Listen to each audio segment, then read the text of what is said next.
HSC 26 এবং 27 ব্যাচের শিক্ষার্থীরা, তোমরা যদি চ্যাপ্টার 3 এর এমসিকিউ সলভ করতে চাও তাহলে তোমরা এই টাইপের এমসিকিউ সবসময় পাবা, বা তোমাদের বোর্ডে বা তোমাদের টেস্ট পরীক্ষায় এই টাইপের প্রশ্ন সবসময় কমন পাওয়া। এখন এই টাইপের প্রশ্নগুলো সলভ করার উপায় কি? এই টাইপের প্রশ্নগুলো সলভ করার জন্য তোমাকে একটু নলেজ থাকা লাগবে হচ্ছে নাম্বার সিস্টেমের।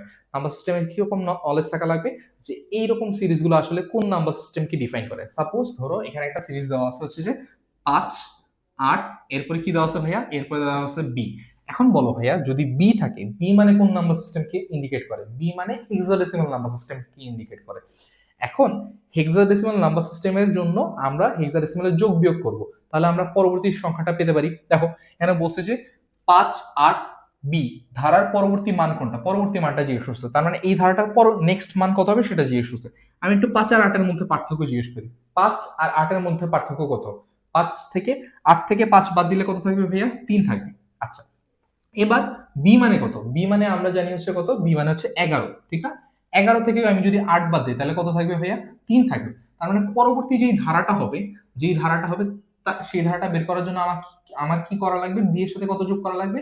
বি এর সাথে 3 যোগ করা লাগবে। তার মানে বি মানে হচ্ছে 11, 11 সাথে যদি আমি 3 যোগ করি তাহলে কত আসবে বলো?